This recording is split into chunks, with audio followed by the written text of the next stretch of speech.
Welcome to this week's edition of the Rock and Roll Ghost podcast. This week we're happy to have Shannon Larkin, member of Godsmack, who are on tour. They're coming to the Hard Rock Casino in Gary, Indiana on April 20th. Shannon, welcome. Glad to have you. Hey, thank you for having me. It's nice No to be problem. here. So you're at home, I'm guessing? I am. I'm Yeah. sitting in my kitchen having coffee. Yeah. When they said 10 a.m., I'm like, well, you always think musicians aren't going to be up this damn early. Yeah, it's funny when I'm home, I am up early because I got all my yard work and I have all these turtles and koi fish and my home life, and it's a completely different life than the road life, in which I try and stay up till 3, 4 in the morning so that I can sleep until 12, 1 in the afternoon, because it seems like on tour it's a big hurry up and wait game. Yeah. If I wake up at 8, 9 in the morning, man, I don't have anything really, and maybe a couple interviews or a sound check at 3 or 4. But most of the day is just sitting around like hurrying up and waiting for the reason I'm out there, which is the show at 9 p.m. or whatever. So it's a sleep late thing on tour and a get up early thing at home for me. So what area is home these days? I live in Southwest Florida. Okay. It's beautiful. Man, All it's right. gorgeous. You were born in Chicago, correct? I was. I was Okay. born in Chicago, but I didn't live in Chicago for long. I was like 3.5 when we moved. But I do have my very, very first memory in life was in Chicago. But my dad was an engineer, and so he would take these jobs that some of them would be, say, 6 months, but some would be 2 years or something. And so he would sign these contracts in which he had to work on a project that was a time limited thing or whatever. And so I was born in Chicago. My sister was born in Detroit. And then I ended up, when my grandfather died, I ended up in West Virginia, Martinsburg, West Virginia, at the age of 7. And so I tell people I grew up in West Virginia because from 7 to when I moved out at 18, those I think are your formative years, and that like forms your personality. So Yeah. I'm a West Virginian. Gotcha. Well, you were talking about how you do things differently on tours, and you've certainly been doing it long enough to know, how things go, and to definitely get your schedule set accordingly. Can you believe it's been 20 years with Godsmack? Man, that's crazy to me. It really has flown by. I've been doing this. I played my first club when I was 12, and my parents had to come for the next couple years. And I've only been in 4 bands. I've never worked a day job, never punched a clock. I started playing touring when I was 16, so I've toured for 40 years in Wow. the musical matrix of this business of really, make record, release record, tour, make record, release record, tour, repeat. And it's been 40 years that I've been doing that, if you can believe that. Yeah, I know, I can believe it, man. It's just, that's really awesome that music has just been your life, because that's rare. Yeah, I've been lucky. I always tell people that, because people talk about, and I have many friends, that are so talented and they didn't have the success or make it, in this business or whatever. And it's as much luck as it is talent, and I've been super lucky. Yeah. I mean, kind of, it's interesting how things used to work before modern times. Is like, you know, certain certain types of music would kind of bubble up, and then like you'd have like a whole collection of bands or artists or whatever that would kind of, hit at one moment, a certain kind of vibe or sound would hit. And nowadays it's like, it's, especially with rock music, it's such a different landscape than it was when, even when Godsmack first hit. How, I mean, what is it like out there now as a touring performer playing rock music? Obviously, people still like rock music. It's just, it's not considered, I guess, fashionable anymore, to the masses.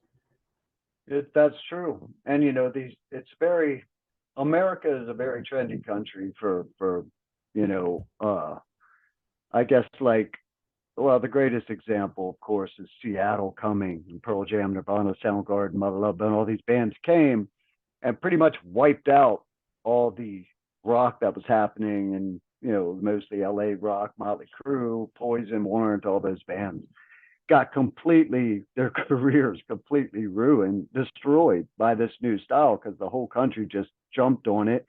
And then kind of, they, all the original, like, I guess they called it hair metal or whatever these Yeah, bands were, yeah, yeah, they all got just like, literally couldn't sell tickets or records anymore when this new style came.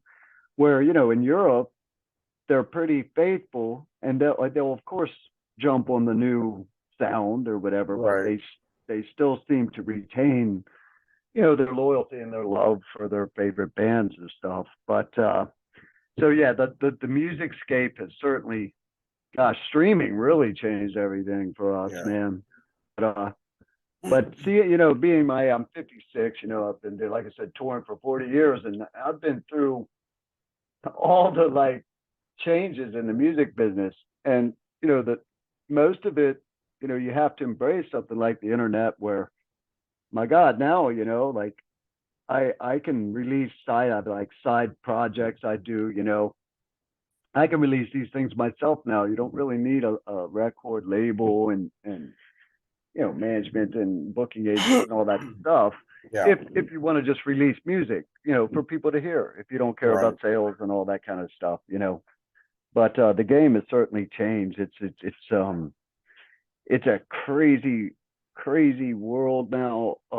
I can't imagine being a band starting out, if because I came up in the era of, my God, you had to play, man. You had to play the clubs. You had to start packing them in, and you had to get the labels out to see you. You know what I Yeah, mean? And now it's like, if you have X amount of hits on your site, then the labels will listen to your demo. And so, new bands coming up, I feel like it's I don't know if it'd be harder or easier, honestly. yeah, But I do think that they will miss the importance of having to go and play every night. yeah.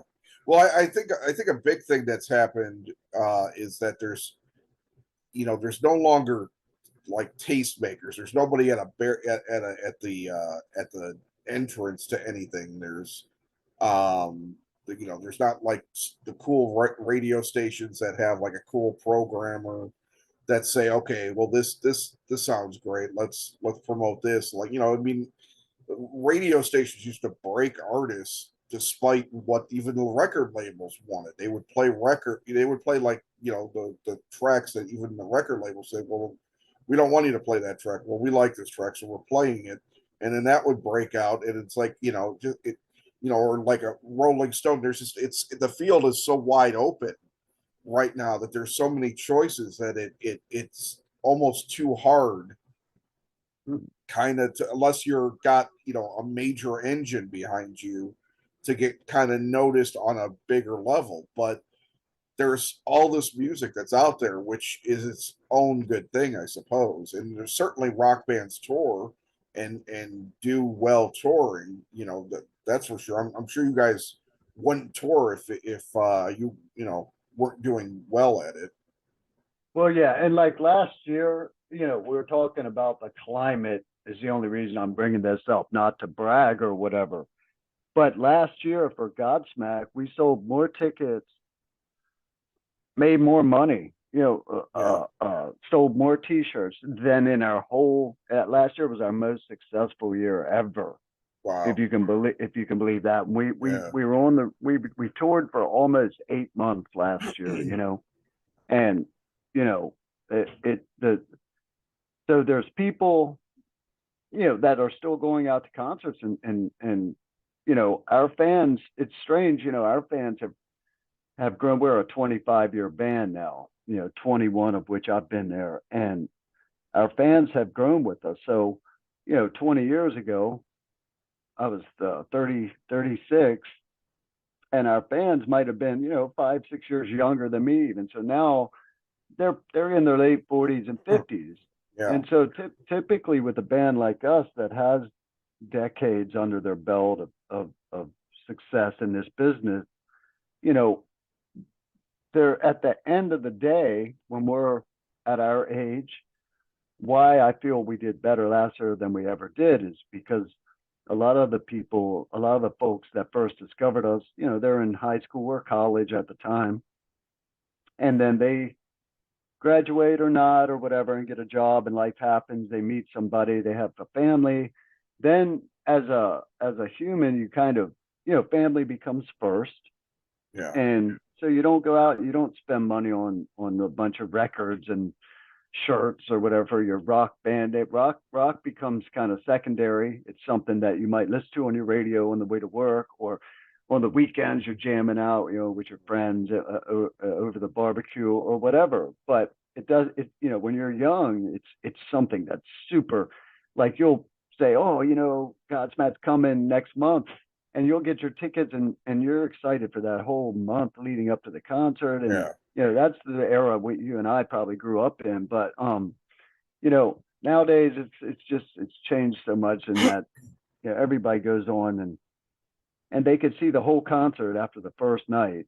And so, Yeah. like, I tell my friends on this new tour, we're doing this Vibez tour right now, and I'm like, please don't go online and just watch our show, because I want you to, come in, see what we're opening with, like, have wonderment and awe, you know what I mean, Yeah. over music the way it used to be. And so, but so as far as, like, I guess the business, there's money to be made, but the whole point I was making about our fans growing old with us is, like, once their kids grow up and out, so Right. say that's 18, 20 years later, now you have, typically a man and a woman, and, they've raised kids, they used to rock out a lot. All of a sudden they'll see a band like Godsmack or Disturbed or somebody that's been around for a long time that they used to go and rock out to. And now their kids are, say, in college or out and working or whatever. Yeah. So it's a nostalgia thing, and so they're like, wow, man, Godsmack's coming. Geez, we haven't seen him in 20 years. Let's go see him, or 15 Yeah. years, whatever.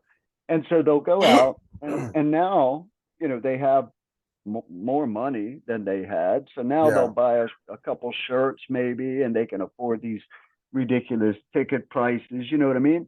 So I feel like, we're at that nostalgic kind of point in our career, Yeah. and which is nice, and that's why we had said last record and all that stuff. It wasn't because we didn't like making records or whatever, but it's mainly like, God, and you mentioned rock radio. Shit, we wouldn't have made it without rock radio. Rock Right. radio has been that's what has made this band. And so, Right. and so all like our favorite shows still are like Radio Fest and stuff, where the people that are in the crowd, they listen to the radio, and so they know our songs. Yeah. But it is a really weird place for music right now. And I don't know what the trend is even. Maybe I'm out of touch, because we've been touring, but I don't even know what's hot. I It's, really. it basically, the stuff that's popular to me sounds basically the same as it did the last 20 years in terms of pop and all that stuff. None of it. I'm not saying there's not good music out there. I'm just talking about what's like hot, and it's not much of it sounds different from what it did before. I feel like I hear the same type of song all the damn time, and I Yeah. don't know what it is. I don't. It's like music is popular music is stuck in this weird loop. Um, you know that it's not even all the same artists. It's just the same kind of. Nobody's singing about anything more than what they've been singing about for 20 years. You know, going out and partying and all that. You know, it's like, I mean, I don't know. It's just that popular music hasn't evolved.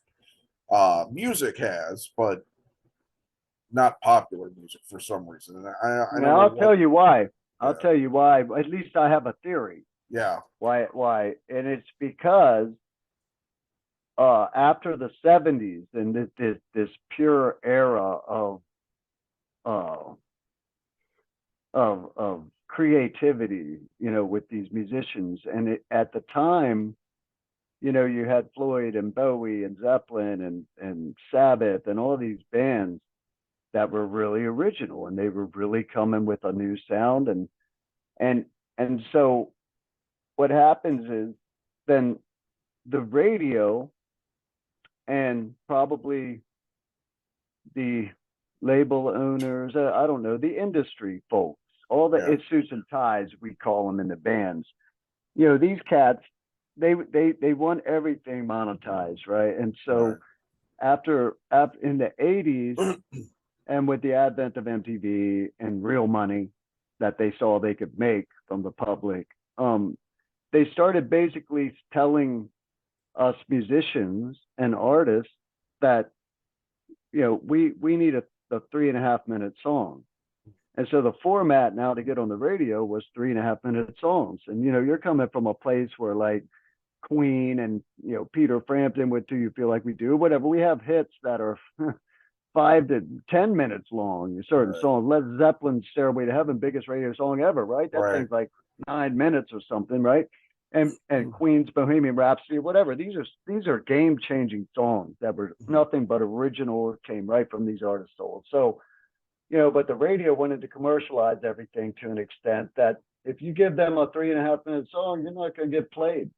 So you'd have to do this edit, or in the worst case scenario, which is what bands started doing, is writing for the radio, writing Right. songs specifically for the radio to get on the radio. And so with a lot of bands, you would have, you know, a couple songs on the record who you could tell were for the radio, i.e., sound like everything else that's being put out.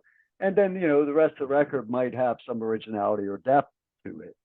But, you know, in the end, I'm with David Bowie on that. You know, you should never create music for other people. Yeah. You want to create music for what comes out of you for yourself. And if other people like it, fine. You know what I mean? Then you can get success that way. But Yeah. music should be personal. Music should be something that's meaningful, that's important, right? It's important. Yeah. And so, like you said about the lyrical themes of today and stuff, you know, it seems like in the rap game is where people will talk about what's going on politically in the world, where it used to be rock and roll, man. You know, we carried the flag from Bob Dylan on about bringing up social injustices or whatever. And God knows there's plenty of them today out there right now. It's the worst that this country's ever been, right? So, Yeah. but you don't really see anything. All you hear about is Puff Daddy, you know, and all this bullshit, that social media bullshit to me. And it seems like the music itself has become less important, you know. And if you do want to be successful, then you got to go and sound like everybody else.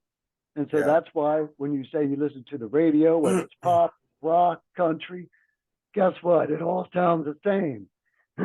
So like the labels back in the 70s, when they were looking for an artist to sign, and you know, there was what's called A&R, artist repertoire guys, and Yeah. they didn't sign these people. And like now, you know, if your first record doesn't sell, if you take a deal from a major or whatever, you're going to get dropped. You get one shot and that's it. Where back in the day, they did what's called, you know, artist growth, and their main thing back then was to try and get the artist successful by their third record, right?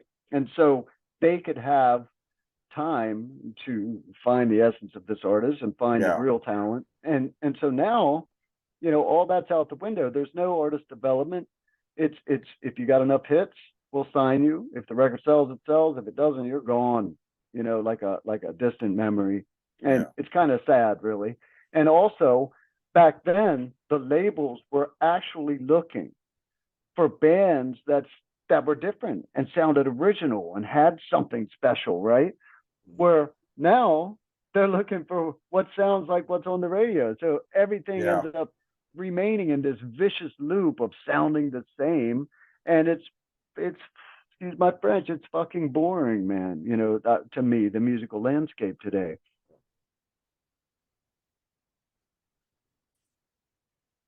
I mean, do you agree? I'm not trying to diss music either, but it's hard to find original acts that don't sound like everything else. And the radio, it all sounds the same. Um, yeah, I think what you were saying is true. Is that basically labels are just looking for more of the same, and I think the labels always had a lot of control because they had the money, but they control things far more now because they screwed up. They missed the bus on the internet, back in the Napster days, and they could have figured it out early. But they kept wanting to push their, however much CDs uh, are or used to be. I mean, I haven't bought a CD in forever. Um, and because people were buying whole albums for like one or two songs, and they were feeling basically ripped off. So now they were even doing. I don't know how popular they are now, but they were doing all those 360 deals and Yeah. trying to get in on bands' tour profits and all that crap. It's like they just Yeah. screwed up. So now they just control everything, and that's the biggest problem with streaming is that the labels own stakes in these streamers, Yeah. so they have no incentive to pay artists more, per stream, because why? They're making money. Who cares about the artist? Yeah, so it's like the same old shit, right? Like we hear about from back in BB King and all, the greats, it's always Elvis Presley, what's his name took 50% of it. It's Oh yeah, always the artist is always the last guy that they think about in this industry, yeah, that's owned by a bunch of elites, you know what I mean, that are billionaire or millionaire billionaires and then so people they got to understand that especially the young kids coming up that you just have to make your music.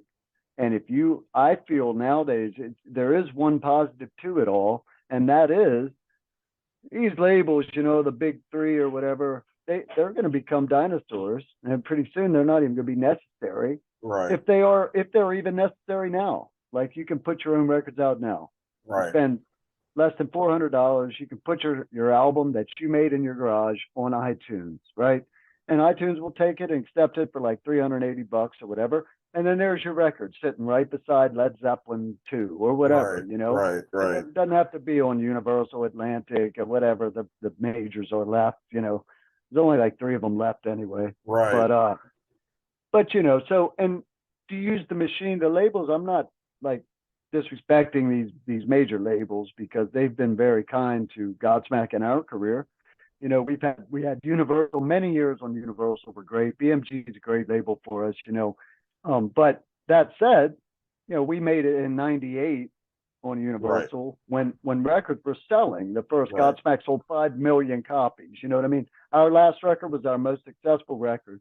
The one before that was our most commercially successful record. It didn't sell no 5 million copies. You know what I mean? yeah, It just does not happen anymore. And so the streaming thing, by the way, I think it's a wonderful thing. I use all these streaming services. I couldn't believe when they came out with something that you can find any song. I don't care what it is, any song on the planet at the at your fingertips, right on your yeah, phone. I thought, yeah, it's brilliant. But then, so I we voted for Obama. You know what I mean? I did twice. And so just like any other job, musicians have a union. Ours is called the SAG-AFTRA Union. It's the Screen Actors Guild, and it's the American Federation of TV and Radio Artists, right? And so our unions are the ones that have our back, and they're supposed to watch out for any kind of misdoings and misdealings and blah blah blah. And so when the streaming came out, and the big three, it was Spotify, Apple, and iTunes, and these big three companies came out and said, "Well, you know, with the advent of the iCloud and streaming, we can, and they're geniuses. We can make these companies and we can sell for $9.99 a month every song in the world, right?" And so a couple years had passed, and I think it was almost 2 years past of Obama's first run. That's when streaming was invented. And next thing you know, we're all looking at Spotify and Pandora and these iTunes, the big three, and there's our music, all of our records, all on it. And so we know that now these are billion-dollar corporations just after 2 years. Because if you look at $9.99 a month times the world and how many hundreds of millions of people who are subscribing, they became billion-dollar corporations, right? And so as musicians, we all started saying, hold on. All right, I'm in Godsmack, for instance. You know, now I got at the time, 6 records, whatever it was, up on Spotify that everybody owns for $9.99, right? But we're not getting a cent of that, and that's not fair. We wrote the music. And so we went to, you know, the union, and the union goes to Capitol Hill, and they're trying to get a law established that at least gives the artist some kind of publishing for streaming, right? It just wasn't fair. And for 8 years of Obama, we couldn't even get the bill to him or to on his desk, and so nothing happened. And then that dude Donald J. Trump became our president of this nation, and he had a show, you know, in which he said you're fired or whatever. So he held a SAG card, which is our union, right? And so within, I know it was in the first year of that Donald Trump guy's presidency, there he is in the office with Willie Nelson and Kanye West and Crosby, Stills and Nash, and he's signing what's called the Music Modernization Act. And that allowed us, musicians and songwriters, to get a little bit of scratch, which we deserve for the songs we wrote, right? Yeah. And so, but then the part that's screwed up about it is that, you know, so a group of people, of elites, you know, sat in a room and decided how much percentage we get. And they decided somehow that 25, as of now, 2,500 streams equals one sale. Right. And that's not fair. That's not fair. Right. You know what I mean? So it's like somebody like Snoop Dogg. He's looking at, you know, 100 million streams or something, and he's like, yeah, and I made, you know, $600,000, which is a lot of money. Right. For 100 million people listening to my song, that's nothing, and it's not fair. So that's all we're looking for now. Well, yeah, because the radio equivalent is there's a certain amount of money for one song played, you know, on the regular radio. So you don't know. I mean, they have ways to say, well, so many, however many are listening, but they don't. I don't think they have it broken down for, you know, every song, how many people are listening at that moment. So there's no telling if 5,000 people are listening at that moment or 50,000 people are, you know, it's like, so there needs to be, I didn't realize about SAG-AFTRA actually representing you guys. I always wondered why there wasn't a stronger push, because musicians are still complaining. I mean, I talked to an artist couple of years ago, Tanya Donnelly, who was in Belly and Throwing Muses, and you know, they were trying to get their music off of Spotify because they weren't really, you know, they didn't really feel like it was fair. And you know, you got this whatever, I don't even know who owns Spotify now. Edgar Bronfman or something, somebody from Sweden or something, and you know, the corporations do this a lot. They talk about how they made record profits, but then they claim that they don't have any money to pay artists for things. Yeah. You know, Yeah. like Netflix. You know, that Netflix makes all this money, but they don't want to. You know, they were kind of not willing to really. They don't really want to pay writers to create the stuff that they put on their. You know, it's a typical thing. I mean, the artist always, you know, gets screwed. Even though that bill went through, you guys still aren't making the money. You know, you should for the work you did. You know, and No. meanwhile, the label gets so much money from it, and they made a record. They put, you know, however much, $50,000 towards an album back in whatever, but then you know, they do that typical corporate accounting. Well, we paid for the video, you know, we did this, you know, and then they, you know, what was that Eddie Murphy movie back in the 80s where the guy had the idea that he sued Paramount, and Paramount acted like they did. It made like $500 million. They acted like they didn't make any money off of it, you know. Yeah. You know? Yeah. So, Yeah. you know, just that's corporate mentality, man. It's ridiculous. Yeah. And when it's like, and when you look at who owns everything, that's when it gets scary because it's like, you're right. You know, the labels are the same people that own Spotify, that own Pandora, and it's, you know, they got in there late, but in the end, uh, again, you know, not to sound like a conspiracy theorist, but the elitists own everything, Yeah, and it's just like the same people that sell you shampoo that destroys your scalp and yeah, makes your hair fall out. Well, they're the same people that own Rogaine.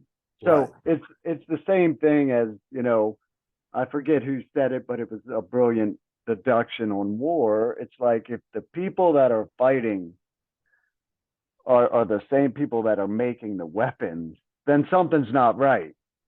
You know, so we're going to start a war, but we're the ones making the weapons. You know, well, obviously somebody has to buy the weapons. Right. So why is there a war? Is it really because of strife or conflict, or is it because of money? And so Yeah. war is money, right? Yeah. So, I mean, these Yeah. are just my beliefs. You No, know, no. my The thing is it's obvious that you know, corporate America used to want to obviously make a profit. That's understandable. That's why America is great. Is capitalism is in its essence not a horrible thing.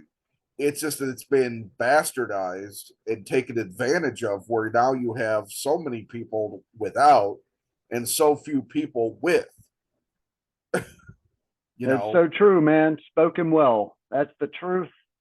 And it's, you know, the middle class, us middle class, it's us that are getting hurt here, you know. Yeah. And it seems like, yeah, they're just they even our poor now are suffering too with the open borders and all this bullshit that's going on in our country. It's a really weird time. This year is going to be I think a life changing year. You know, depending on what happens in November. You know. Yeah. And I mean, and maybe we don't even agree necessarily about certain issues, but I mean, there's certainly a problem, you know, in a lot of ways that somebody needs to fix. But I don't feel like anybody uh, running anything necessarily wants to fix anything. I mean, look at, you know, we can't even pass a year-long budget anymore. Yeah, I know. Yeah. It's like, There's some. what are we even doing? I mean, I how are we going to get know. anything done if we can't pass a budget? You know? Yeah, right. And like open borders, that one to me, I don't care, Republican, Democrat, I don't give a shit. It's like if you don't have a border, you don't have a country. Yeah, And yeah, so, and we've never opened our border. It's just, it's not, it doesn't make sense. Like it's almost as if there's somebody out there or a group trying to hurt our country, you know. yeah, And it's yeah, not China. It's not China. It's in here. It's in yeah, us. yeah, That's the problem. So, yeah, you know, like I said, I don't care if it's could be Robert Kennedy Jr., you know, some independent, whoever it is, something's going to give, something's going to happen. And, you know, hopefully, I'm not going to say hopefully, I know that because I love America, man. I'm American, that baby. That's that. And I yeah, will never leave this country. I'm not one of these guys like I don't know, Tommy Lee or whatever, I'm leaving the country if Trump gets. I don't give a shit. I want this country fixed. I don't have Right. anything personal against Donald Trump or Joe Biden or any of these assholes. They're all politicians. So, Yeah. but I do at my age and in my financial bracket or whatever, I understand the economy and I understand our country running smoothly, and it's not. And Yeah. it was before the pandemic. And so there was a couple good years. Everything was looking good. Now, Yeah. the fact that it was that Trump dude in there, well, I don't care. Whatever it was, I saw our country running smooth. And the pandemic happened, whether that was unfortunate or whether that was designed by some, you know, secret government or whatever the conspiracy. I don't care about that either. I just know Right. it happened. It happened and it hurt our country. And then somehow, this Biden guy who can barely speak got in office, and our country's bad now. And people that vote for Biden, I got nothing against them either. It's simply uh don't they feel it when they go to the gas station? I just went to groceries. My groceries were 150 more a cart than they were, when before I got off tour 2 months ago. And Yeah. it's not stopping. Well, Gas. there you go again. That's another corporate thing because the people are still acting like supply lines are slowed. It's like, well, how we've been open. So what is it that corporate America is doing? What they're doing is they're just screwing us for as long as they can because of using the excuses of the pandemic. Yeah, yeah. It's like, I mean, by now we shouldn't have to pay so much for certain things, but nobody's. I don't know how you put corporate America's feet to the fire. You know exactly. That's the Exactly. thing. That's the thing. How do you fight the corporate America? And so, I saw this interesting thing online for what this is worth. It was some guy, some dude, just like us, right? But he was saying, if we as Americans, all of us could somehow organize and get together and everybody go out and just buy 2 weeks worth of supplies, your bread, milk, cheese, your gas, everything that you would need. And then as one, we all say, we're not going to work today. We're not buying anything from anybody. Yeah. And all of us sit at home for 2 weeks. Yeah. And this guy claimed that in the first week, they will lose so many trillions of dollars from everybody in the country Oh all yeah. agreeing just to not spend a dime on any of your shit, right? And then after week two, they will bring their prices down and inflation will stop because they're making nothing.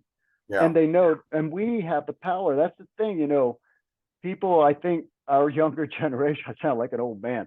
Our younger generation, they they think that we work for the government, and it's the opposite. They work for us. Right. I If you knew how much money that I lost last year to our tax system in this bracket that I'm in, especially last year with us being on the road working constantly and making dough. Oh my God, dude! And every penny of that I know went to Ukraine, a country that I've been to, and I know the situation over there. It's not right. And meanwhile, again, we got God, our homeless people here in America. I toured the country last year, and when you tour the country in a bus, by the way, it's very personal, and you're seeing every city. I went through every state besides Alaska and Hawaii last year, and outside our cities, like to make it look like our cities are clean, they're moving all the homeless folks that are tent cities now around every city, Milwaukee, St. Louis, LA, of course, New York, all these. We've been everywhere last year. And Tony and my guitar player and I, we'd sit in the back of the bus. And so with tour buses, we stay in hotels downtown. And so our bus will stop outside of town, several miles outside the city, to gas up and all that. Well, in most of these places, they have hired security even at the gas stations because of all the tent cities around all the but they've moved them out of the city. So you go to Seattle, oh, it looks beautiful downtown. Guess what? Go all the exits around before you get in the city, and that's now where you'll see all their homeless. Yeah. Thousands of them, American people Yeah. that are living on the streets and have no, they're destitute people. So what? And I don't want to be, you know, cruel, but what do we care about a war that's going on halfway across the world? How did we get Yeah. involved? Well, I will say the only thing I'll say to that, and I think the thing about America is that we're the nation that has been typically known to be the harbinger of I'm doing light, an interview. harbinger of light everywhere. And with Ukraine specifically, it's easy for me to say, the worry generally is for the rest of Europe, based on how Putin's aspirations seem to be. He seems to want to he seems to want to get back to the USSR. He wants to, envelop Poland and Czechoslovakia and all. It seems like that's his desire. So the deal there is to try to help our NATO allies. In terms of, and I get it. It's hard because there's just not enough being done. Even here's an example of America's downfall in terms of what it should be doing. We spend half of our budget, nearly $1 trillion, on defense, but our veterans need outside groups constantly to help them in need. You know what I mean? Yeah. Wounded warriors, whatever. And we're told by our politicians to support our troops, but our government won't support our troops after they've fought for us. That's right. And they're living, and most of our And homeless they're on the living, street.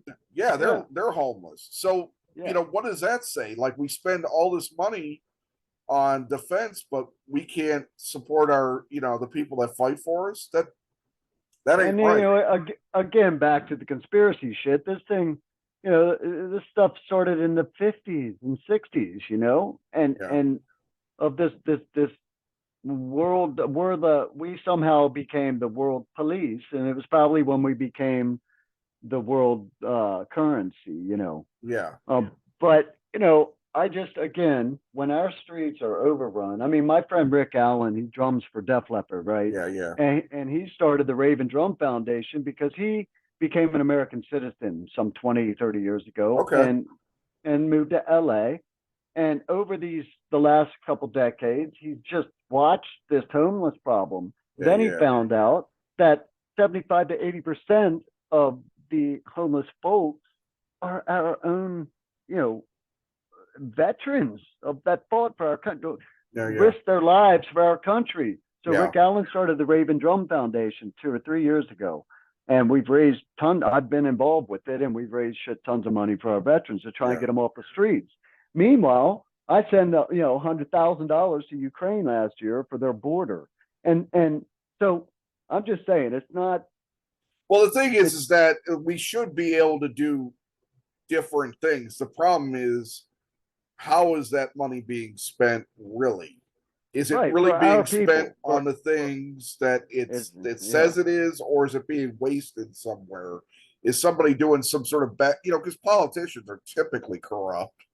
They I are mean, corrupt. They're all corrupt. we got this guy, the Democratic senator from New Jersey, that's being investigated right now, and he, I mean, well, there's a couple of different politicians being investigated for several things, which, and so that has, there's one on one side and there's one on another. So it's not it's a politician thing, not a Democrat or Republican thing, but I just believe that with the Putin, if you look back at how the USSR came apart and what America and our politicians at that time had agreed with Putin, and this was pre-Zelensky, right? So with Ukraine, yeah, and all Putin really wanted, was that his borders. He would let Czechoslovakia, Ukraine, gosh, all those countries that happened when the USSR split up, Yeah. and they became Russia, and Putin took power, and all he wanted was to not have to worry about NATO coming and trying to wage war, right? And he lost Yeah. 20, he lost one third when he let Ukraine go from the USSR, to prevent a war, basically. Um, and not just between those two countries. He let them go as well as Poland and everybody else. Well, they have the warm water ports, and so you got to remember Ukraine was part of the USSR, Oh yeah. and so one third of their income came from these warm water ports, and it was the only way they can deal and sell oil and buy oil, blah blah blah. And so you know, and so Putin made a deal with America and NATO. Everybody signed this deal saying that they wouldn't move NATO within the X country of Russia, and that they would have a percentage of the warm water ports. Well, I guess when Zelensky came in, they took away all the warm water ports, which is one third of Russia's economy. And when I was in Kiev talking to the promoter, Tony and I, he was telling us that this was in 2018, and there had been tanks lined up on their border for 3 years already that Yeah. Putin had lined up on the border, ready to come in Yeah. should they break their deal that they made. And they not only when Zelensky came in, who's a puppet anyway, he's not even a politician, he's an actor, but he comes in, and whoever was pulling the strings immediately took away the port and immediately started making moves with NATO, right? And so I guess my point is, because I don't, again, I don't No, know why I get it. I don't know why, understand. but I Yeah. don't know why we're involved anyway. As my stance as an American, I don't think we should be the world police. I think BRICS is going to happen, and our currency, we're not going to be the world currency anymore.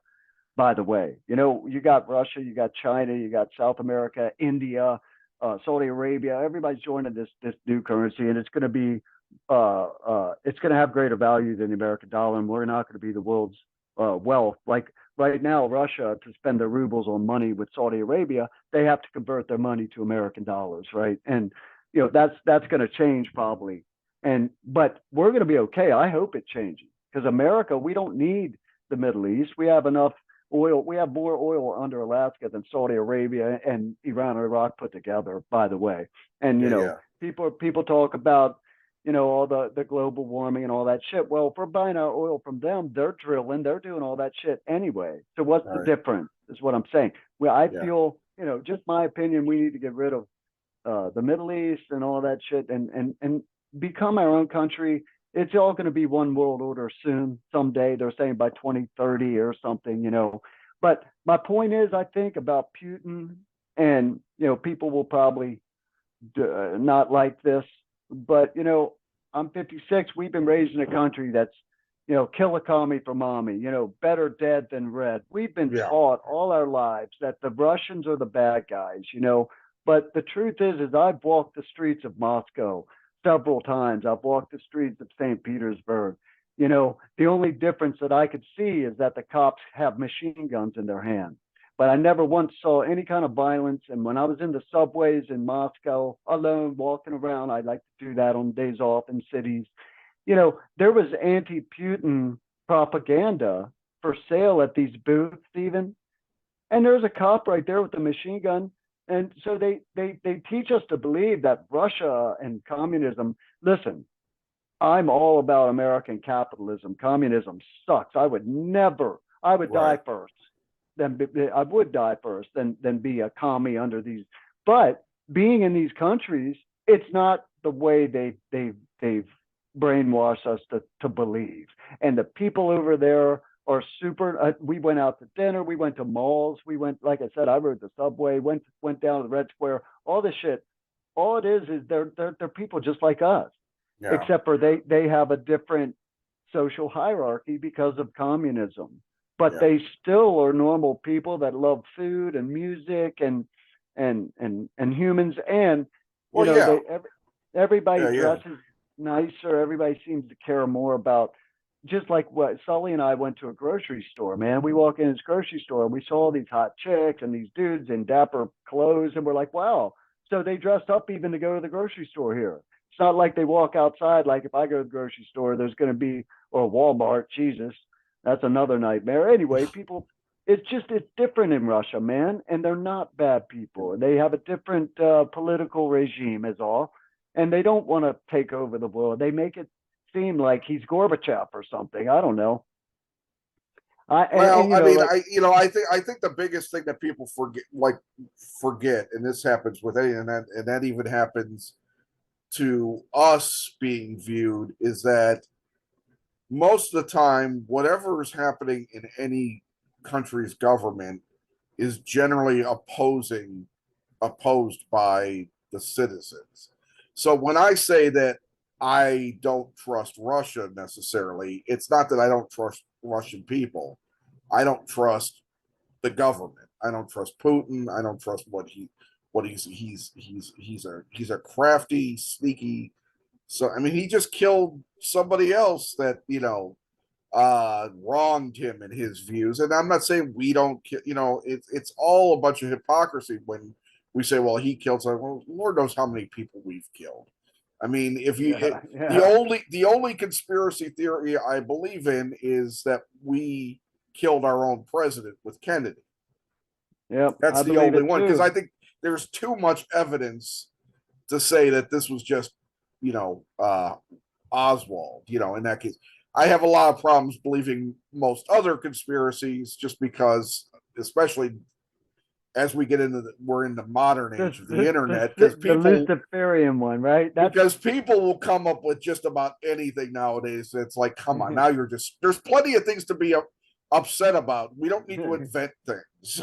yeah, yeah. And I But mean, some of them are really, about my industry, for instance, like with the Luciferian, Satanism thing, and it shows like, all these artists, and I, it's hard. I'm hard pressed to believe some of these that the Clintons were drinking, the children's blood, and right, there's some funny good ones out there, right.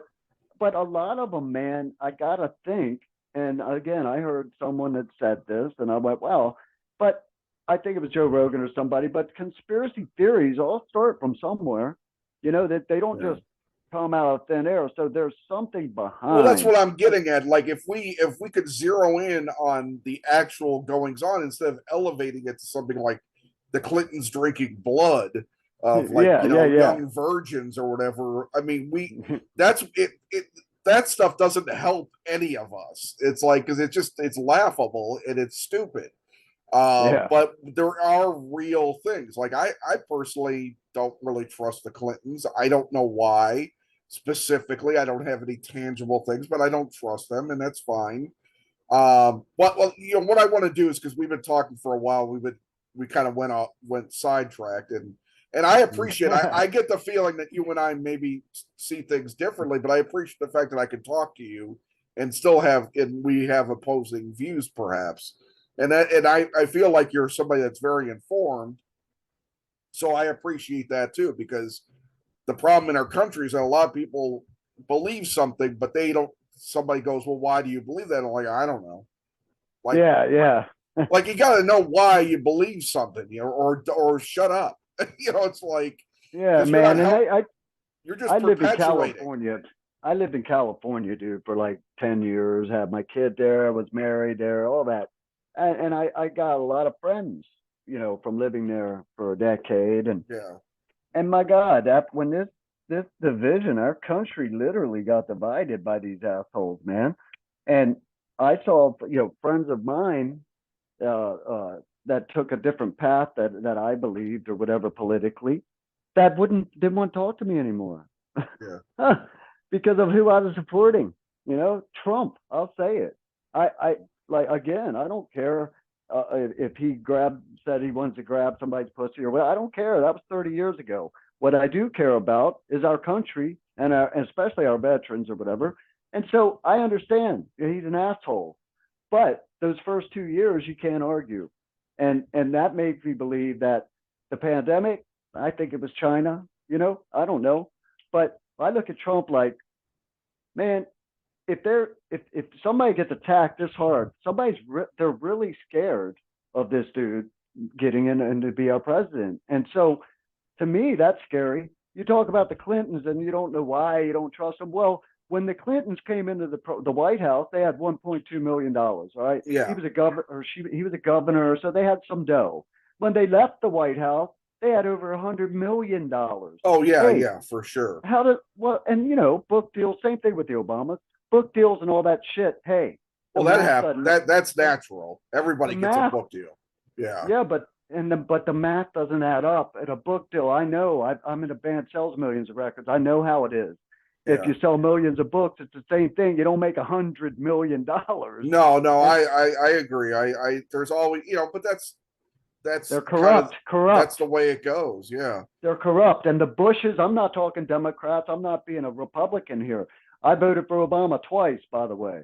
I'm yeah. saying it's not just the Republicans, the Bush administration, all that, the weapons of mass destruction not being there. They're all just corrupt, man. And Yeah.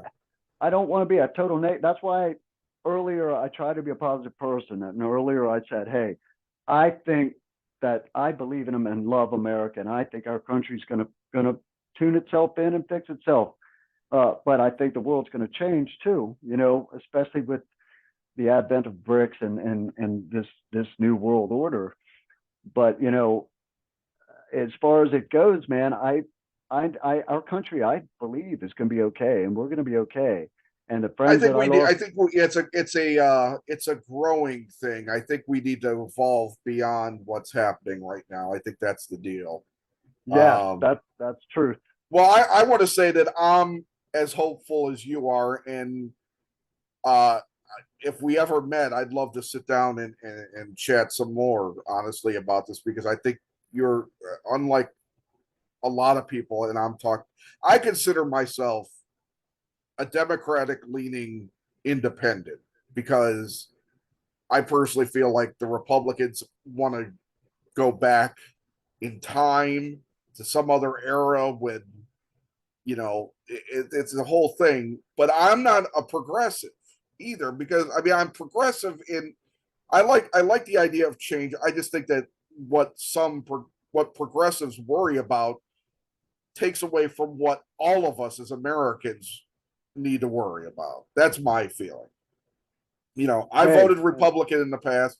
My grandfather was a World War II vet, and he was a Republican. I don't know if he'd be a Republican today necessarily. I don't think he'd be a Democrat, that's for sure.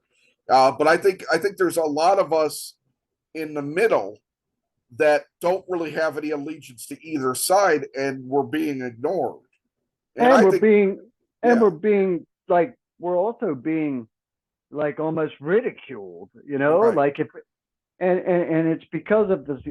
I think the extreme hatred for the man Donald Trump. I mean, if you look at because if you look at the policies and everything, I mean, come on, he was building a wall to close our borders, and then yeah. when the Biden came in, he opened our borders, and look what that did. Jesus, I I mean, will. I will say one that wasn't thing. wasn't smart, right? To open our Well, borders. I will say one thing that I when look, I'll be honest because we're honest here. I have never liked Donald Trump I didn't like him as a person. I mean, I remember hearing him back on the Stern show back in the '90s and thinking he was a fucking idiot asshole. Me too. And on his TV show, he was the worst thing on his TV show. He didn't seem to know what was going on. And I, with a fierce ferocity, just despise him as a person now and as a politician. I'm not saying it like I say this about certain people. Even a broken clock is right twice a day.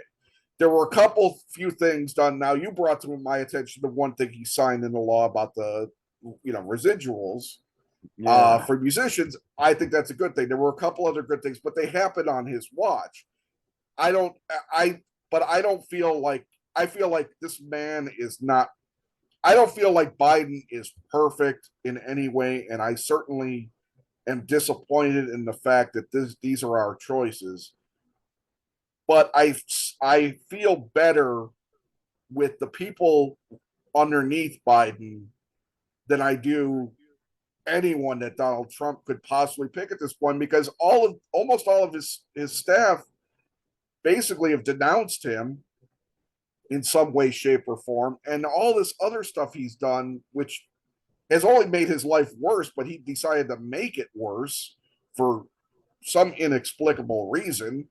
I mean, like that defamation case. Like, he couldn't just shut up about that woman, and now he owes, now he went back to court and lost again. It's like he just, I don't feel like he's in any way a stable person to make choices. But again, I also understand Policy.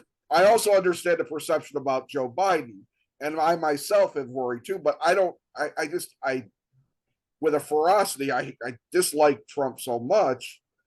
I don't. And that's what I think it is, Brad. I think, people hate him so much that the good things he did, whether it was, I don't know, I'm not saying he didn't do any. I'm not saying that in office he didn't do anything good, but I just don't think that he's. I don't think he's an American leader. I don't think he's somebody that is nuanced enough in some ways. And I understand. I understand people's anger, and I definitely understand people wanting somebody that will go in and make a decision. But I mean, he wasn't able to do that before.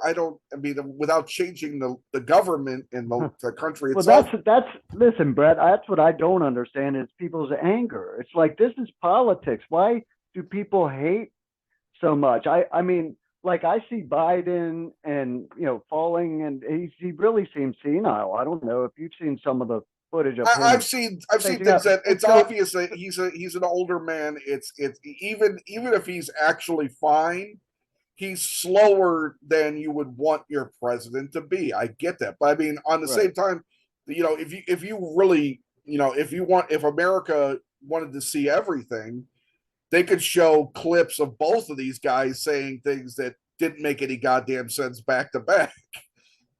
Right, but when he's walking. Well, I'm not going to get on No, I get it. I think we've kind of done this. I want to get back to the cool thing, Brett. Yeah. The cool thing is that we're communicating. Two people here. One's a left leaning, one's a right leaning, and we're communicating like normal fucking grown ups. I don't feel any anger. I mean, the one thing I will say of what.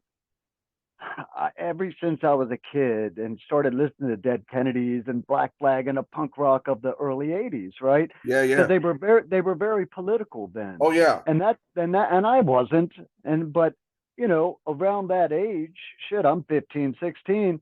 It was Jello Biafra and all these kind of guys. Jello, who hates Trump, by the way. Yeah. But he hated the Bushes too, and so. And and the Dead Kennedy. I mean, Jello was very anti-Reagan. Yeah, yes. And welcome to 1984. But Jello Biafra is also kind of a nut.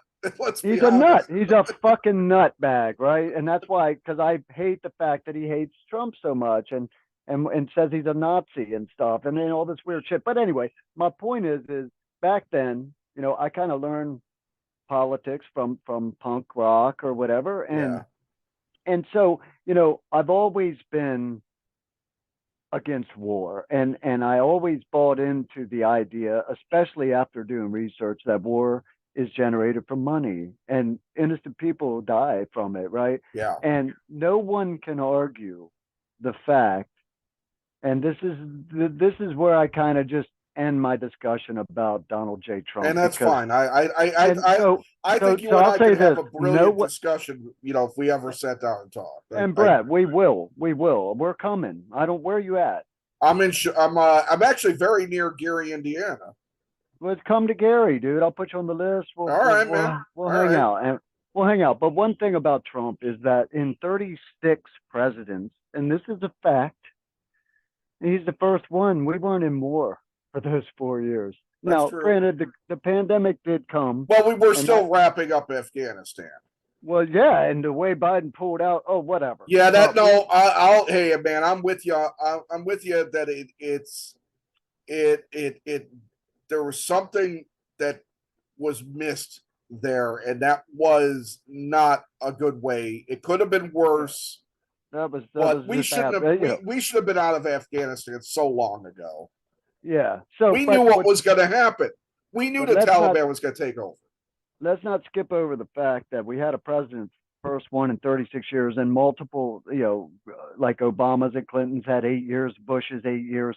Yeah, So, but 36 presidents. So that's like all the way back to Madison or somebody. That the first one didn't have war. And yeah, so, what I love about that is, well, what that made me start on is so I paid my house off, right? I live on 2 acres here in beautiful Southwest Florida, and I'm paying about 6 to 7 thousand a year in property taxes. Well, right. last year, after God, however many years, I paid my house and property off, and then I found out, well, you still have to pay property tax. I'm like, well, why? I own it. Everything I do, I'm paying for. Whatever, I own the land now. And Yeah, they said, well, because that's the law. And so I went on and I did the research. That's the thing about the internet these days. You can just do the research and find out everything, for the right? most part, yeah, yeah, For the most part, or YouTube or whatever. You can fix anything.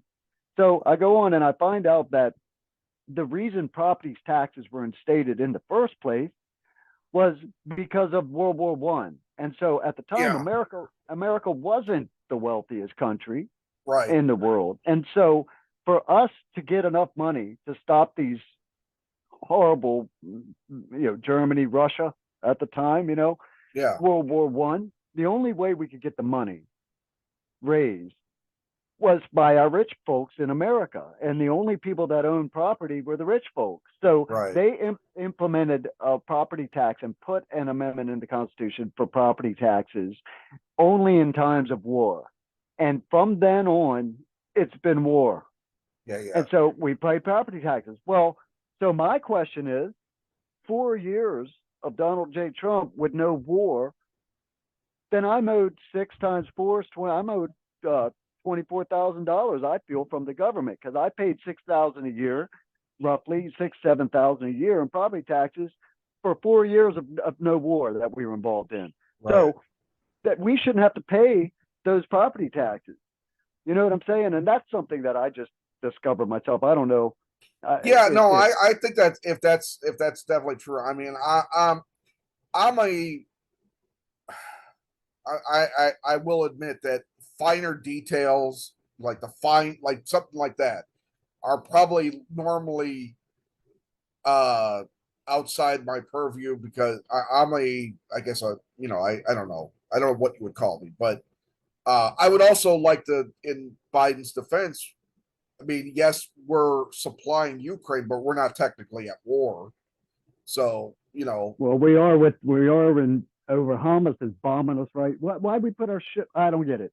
but I don't see the we're not technically Middle East. we're not technically deploying troops actively to fight combat is what I'm saying. Not like Afghanistan, not like Iraq. Well, Uh no, but we are. But it's over in Israel and but it's not war. what I'm saying is it's not that thing. It's not that thing where we're actually sending out like Invading. Iraq We're or not Afghanistan. invading. We're not Right. invading. But we are protecting. We have troops everywhere. Yeah, that's another thing, dude, Brett. Like we're the only country I found out. We America, we're like the bullies or something. We went and put we're the only country that has where they embassies, American embassies everywhere. Like we bought land to build our American embassies on. There's no Russian embassies. Like I mean, there is some, Well, but not every. there's got to be Russian embassies here. I mean, they have to be here. Yeah, they have to be here and in a major kind of. But you can and you can look this up. I mean, I'm not making it up, but we're everywhere. Like we're like the police. We be we Well, became the police. that's World War II. That's because we kind of we're the reason why Nazi Germany didn't Was defeated. succeed. Yeah, that's I mean, right. and we weren't going to do anything about it. We were going to stay out of it until Japan bombed Pearl Harbor, supposedly. I'm not saying it didn't happen. I'm saying supposedly that's the reason. If there's, I don't know my history probably as well as Well, maybe even you do. and you never know, Brett. You know what I mean? We do know that there was no weapons of mass destruction in Iraq when we went and killed 1 million people there. You No, know what I no, mean? that's Iraq was definitely see. This is the thing. Going to Afghanistan was right because of what happened. We were looking for Osama. That makes sense. But we Yep. weren't there to overthrow. We weren't. Our purpose wasn't to overthrow the Taliban. It was to get Osama bin Laden. That became like just a secondary thing. And when Iraq, man, that's pretty much everybody blames Bush, but that's Cheney, man. Yes, Cheney I agree.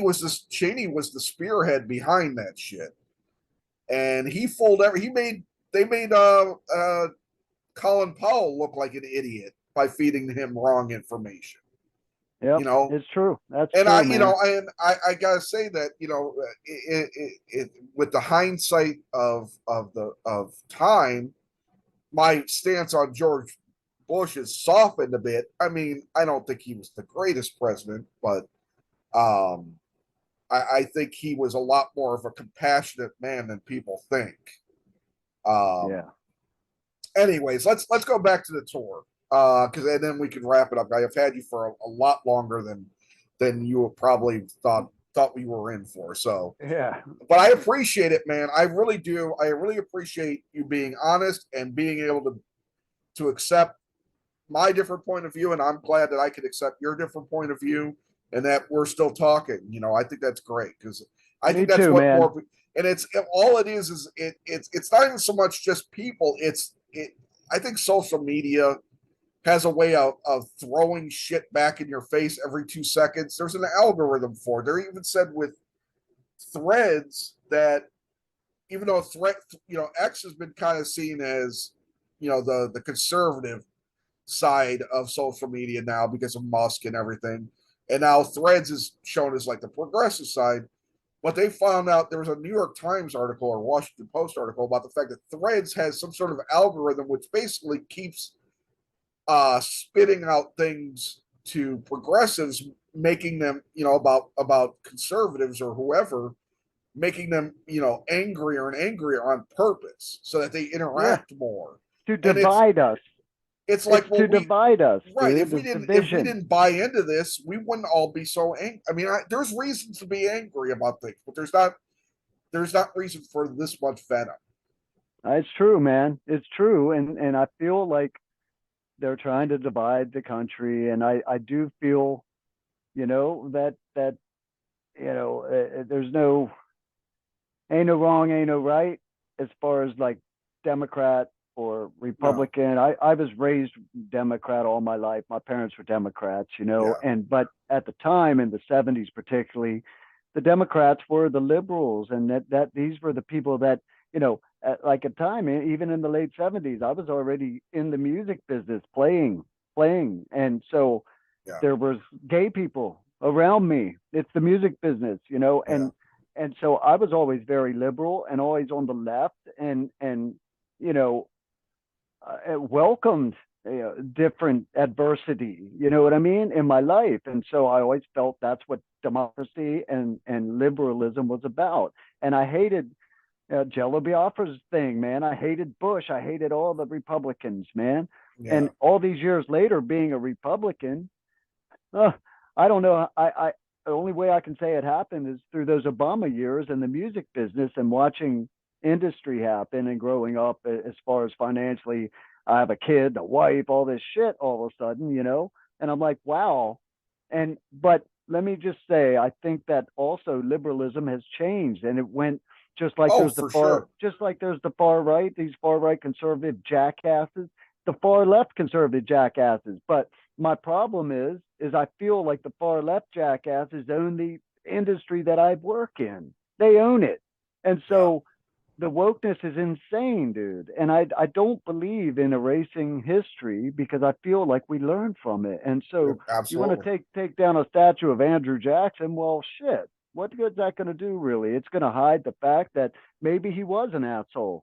Who Yeah. knows? They don't want to teach it to our kids anymore. And so I think the divisiveness in this country, but again, I feel it's all going to end. I feel it's going to work itself out. If people like you and I on two different sides of the fence can sit here and talk like adults, Yeah. that's all we need, man. If more people were like us, bro, I feel like, and it's gonna happen. I hope I it's not. eventually, yeah, things have got to settle down, or else we're all just gonna burn. Yeah, and then our country and everything's gonna fall apart. So, but it's the same thing with the music industry. I feel like what's happened is I think people are going to get exposed. Like Puff Daddy's getting exposed right now for, Right. ripping off a lot of his artists or whatever, and abusing people with power, and which under that the subgenres of sex and money, right? But it's all Right. power. It's all power. And Yeah. so I feel like it's going to be exposed just as all this the swamp they call it, all the political fraud and oh my God, corruption with wars, especially this Ukraine war, and a lot of corruption, a lot of money being made. I don't think, like you mentioned earlier, like half the money we're sent them, it's not going to weapons and shit. They're using it to do what we should be doing here, which is make home their homeless and build malls and build cities, and that's what they're using our billion 6 billion in 1 year. And so I feel like whatever's going to happen in this next year is going to be monumental, world changing, because it's going to expose. And I feel like it's all going to come out. And I don't mean just politically, I mean in this music industry too, because there's shady people, and they're all billionaire elite people, I feel like I won't say any names, but I've met two billionaires personally and been on their Lear jets and shit. I'm in Godsmack. These circles happen, and you find yourself hanging out with like billionaire elite people and all. And I got to tell you, man, they're very weirdos. Like every fucking one of them, man. And it's like they once you get that kind of dough, maybe it changes you in ways that you and I will never Yeah. understand. We Yeah, don't I mean, I understand. think that's like, I mean, the two that I think about the most, and maybe these aren't, and maybe neither one of these are, but I look at somebody like Zuckerberg or Musk, and I'm like, now Musk is a smart man, but I don't know what the hell he thought by buying Twitter, because it's just it's thrown a lot of shit on the shit he did good, you Yeah, know. And it's like it's yeah, unnecessary. It's like it's like a self-inflicted inflicted gunshot wound. I don't understand, because and he's somebody I worry about, because he's got a lot of strong ties to China, which is really weird. And yet we're doing defense work with them, which is strange. But yeah. and My problem with Elon Musk and my problem with the world right now yeah, is cancer. And I lost my father. I lost my sister. She was 52, 53. I mean, and my dad was 63. wow, And man, that's I young. lost my golden retriever to cancer. Yeah, And so there was three like main big things over the last 20 years. And so then Elon Musk comes out, this billionaire guy who I liked and thought super smart, super I smart. thought, yeah, because I mean, I And thought what he did with SpaceX, and I think Tesla is in its it's great. idea is a these are great things But that he could well, that he's doing. I'm saying this, Brett, with the SpaceX thing. I think that's brilliant too. But you're going to spend that kind of money to make man go to Mars, right? And Right, that's his big thing, make man go to Mars. So my point is, fix this planet first, man. right, Like if I'm a billion, I got $100 billion. I yeah, would go to every scientist and doctor on the planet. I go open up $1 billion facility that houses them, give them each 100 million, that make change their lives forever, and get every scientist and doctor in the world all on right, the same team at the same labs, right, and say, "Hey, I'm Elon Musk. I got $300 billion, cure cancer, and right, then we'll go to Mars, motherfucker. But yeah. first, cure." I mean, have you met one person that didn't lose somebody from this horrible disease? No, I've lost people too. Yeah, Yes, everybody I know, dude. So why would we be worried? That's my only thing with Musk. It's like, why are you so worried about getting us off this planet? Yeah, Let's fix this one first, and you got the resources. I don't. yeah, I could just watch my family pass around me. I don't have $100 billion to try and cure it. And so yeah, if I did, I wouldn't be thinking of fucking Mars. I tell you that. yeah. Yeah. So Well, there's my that's little. an example. See, this is what I was getting at with Musk is that here's a guy that's very smart, and he's even if we see those things as potentially wasteful compared to what we could be doing, he's taken any goodwill he's had by by stoking uh, more fires that separate us by buying X and by turning it into something else. It's like why would you purposely start more fires?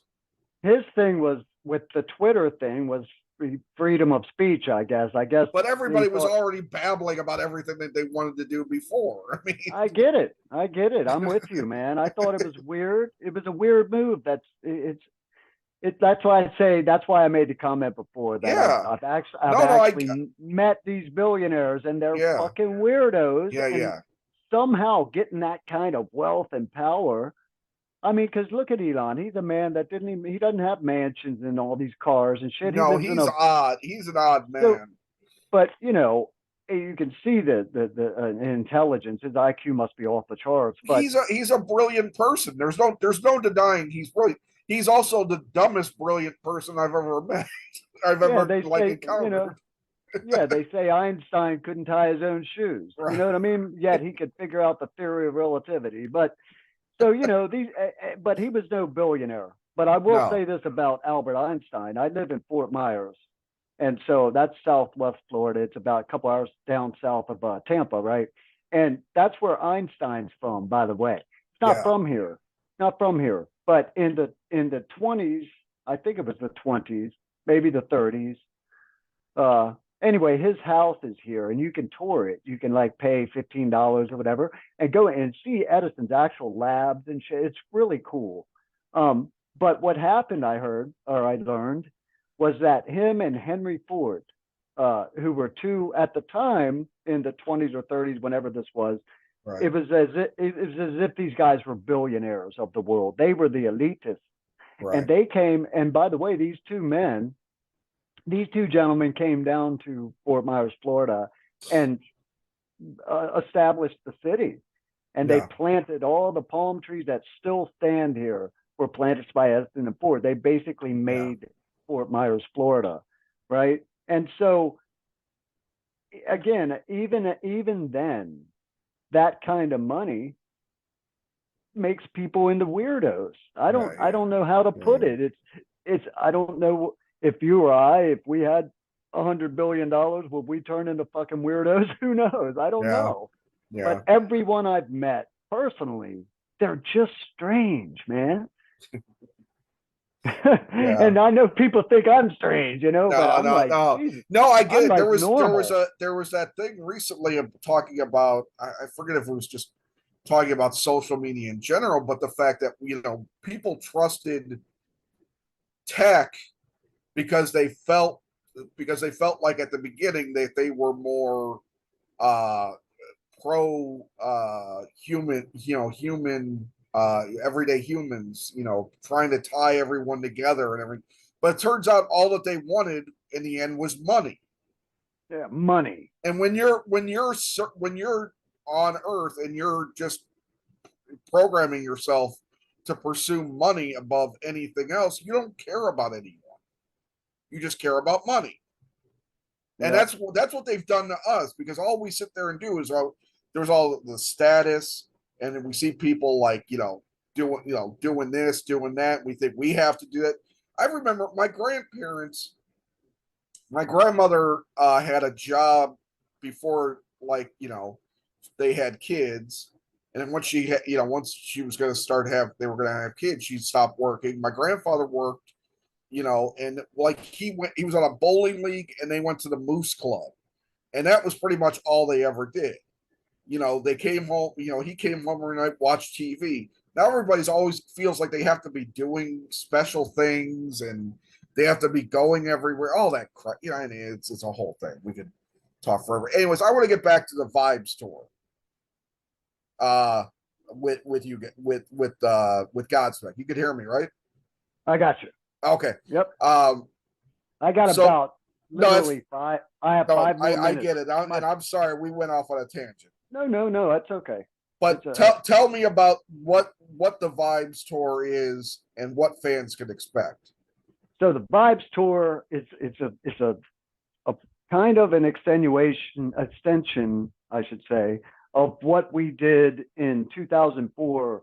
We released a record called The Other Side, and it was an acoustic record. And so this time, when it was actually my idea, we were having a great year rolling last year, and but we beat the country up pretty good and hit everywhere, multiple times. You know what I mean? So A markets, B markets, C markets. We got the C market world, and so this year we knew that, well, we can't go back out and hit these big rooms again because we won't sell the tickets, and everybody's seen us a couple times last year and seen the set, all the songs, all the hits and shit.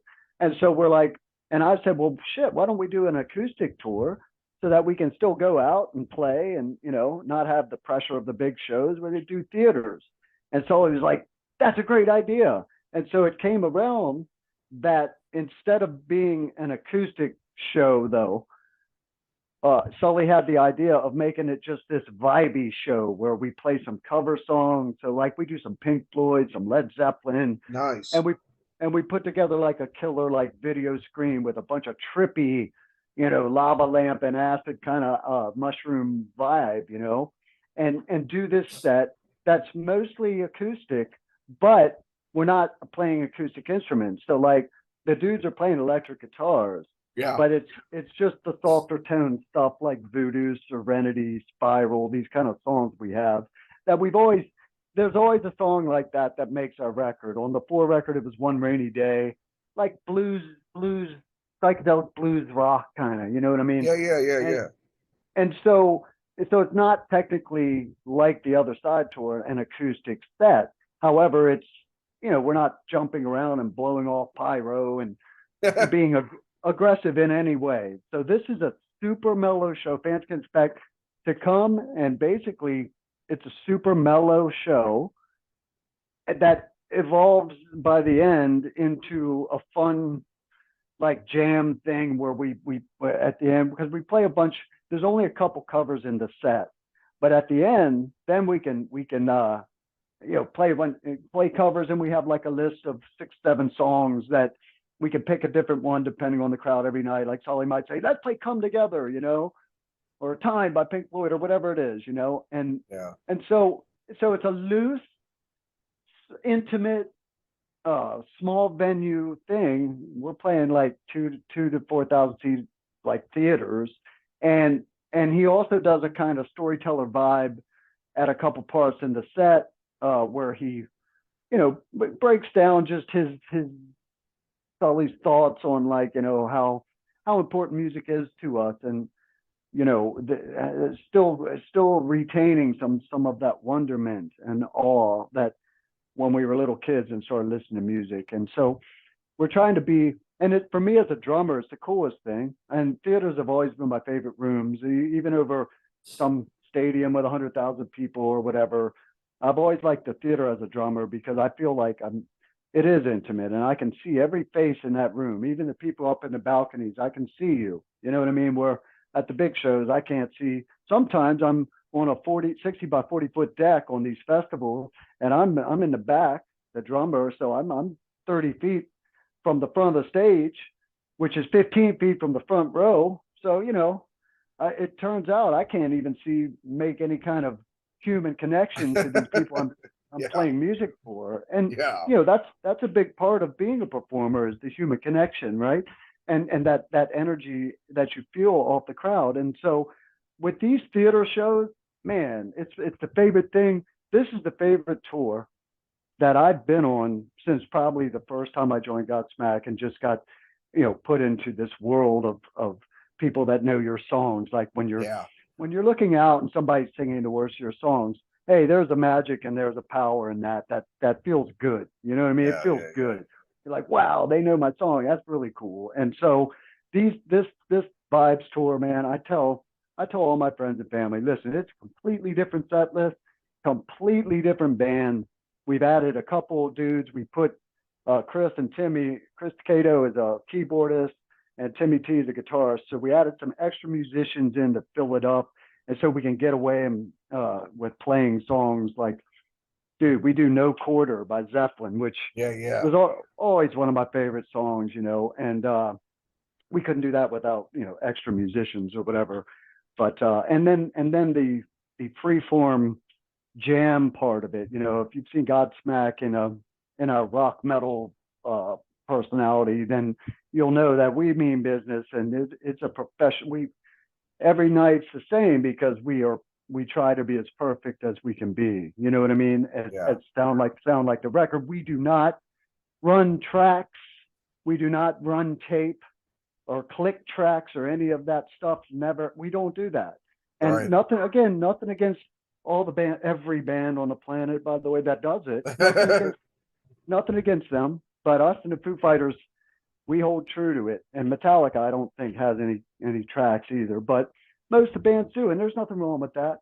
But this even like solidifies it more that we're musicians up there, man, playing live music. So with what I said about our big shows being as perfect as possible, same set list, all that, this is the opposite of that. And so we feel like it allows us to play differently every night. Where like if I go out 8 months out of last year on the big Godsmack tour, I pretty much played same everything every night, Yeah. except for the little we do a Battaglia de los Tamboros. It's like a drum solo thing, and I get little 4 bars to go off the top of my head each night in that part, and that's one point in the set. Where, you know, with this tour, shit, every song, man, you know, I might, if I think of something really cool, Phil or something, I can do it, and nobody looks at me weird. Like Sully doesn't turn around. What are you doing, dude? You know, Yeah. because Yeah. we went into this with, hey, improvisation is good. You know, Yeah. Yeah. if you're a great player and you've been playing your instrument for 40 years, you can improv, man, and it's all good. But that said, you know, when they're coming to see the shows, the big show, they, you know, just like me when I was going to see Van Halen or whatever, that kid. Listen, I want it to sound like the record. You know, I want him to Yeah. play Yeah. that. I want him to play that drum fill like I learned it as a kid. You know what I mean? Like if you went to see Rush and they played Tom Sawyer and it went into dun dun dun dun, and Neil Peart played a different fill, it wouldn't work, right? Yeah. So anyway, this Vibes tour, that's what I want to tell everybody. Come out, you know, it's a wine and mushrooms vibe, and you know, just hang out with us and dig it, man. It's really fun. You know, I gotta say that you're talking about as a drummer wanting, you know, getting that thing where you wanted to sound like the album. I as a kid back when you were probably starting in your first bands, I was a kid on drums.